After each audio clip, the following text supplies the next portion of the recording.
والدین کے انتقال کے بعد انہوں نے فاطمہ جناح کو بمبئی میں بلا لیا۔ محترمہ فاطمہ جناح کی تعلیم کا آغاز یعنی کہ ابتدا تو کراچی میں ہی ہو چکا تھا۔ بمبئی پہنچ کر وہ کانوینٹ اسکول میں داخل ہو گئیں۔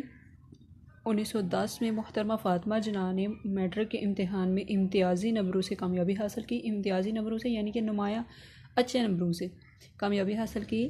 میٹرک کرنے کے بعد انہوں نے سینئر کیمبرج اور پھر 1922 میں ڈینٹل سرجن کا امتحان بھی اعلیٰ نمبروں سے پاس کیا۔ ڈینٹل سرجن بننے کے بعد انہوں نے بمبئی میں اپنا کلینک کھول لیا۔ انسانیت کی خدمت اور سماجی کاموں کا جذبہ زمانہ طالب علمی سے ہی ان میں موجود تھا۔ سماجی کاموں کا یعنی کہ معاشرتی کاموں کا، جو معاشرے کے مسائل وغیرہ تھے ان کے بارے میں، لہٰذا وہ دانتوں کی جراحی کے میدان میں انسانیت کی خدمت میں مصروف ہو گئیں۔ مصروف ہونا یعنی کہ مشغول ہونا، لگے رہنا۔ 1929 میں جب قائد اعظم کی اہلیہ یعنی کہ بیوی رتی جناح کا انتقال ہوا تو محترمہ فاطمہ جناح نے اپنے ڈاکٹری کے پیشے کو خیر آباد کہہ دیا، یعنی کہ چھوڑ دیا، ڈاکٹری کے پیشے کو چھوڑ دیا اور قائد اعظم کے پاس آ گئیں۔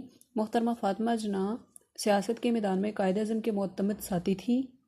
معتمد ساتھی یعنی کہ قابل اعتماد ساتھی، معتمد ساتھی اور تحریک پاکستان میں ان کی معاون و مشیر رہیں۔ معاون و مشیر یعنی کہ معاون ہوتا ہے مددگار اور مشیر ہوتا ہے اچھا مشورہ دینے والی۔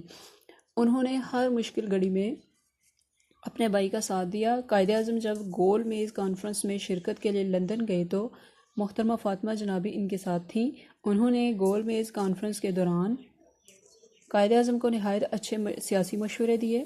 محترمہ فاطمہ جناح اعلیٰ تعلیم یافتہ، نہایت دور اندیش کا مطلب ہوتا ہے عقل مند، دور کی سوچنے والا، عقل مند، اور بہت جرأت مند خاتون تھی، جرأت مند، بہادر۔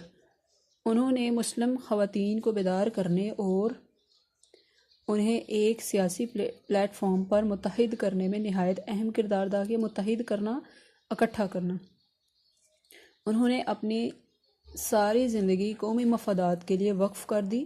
قومی مفادات یعنی کہ قوم کے فائدے کے لیے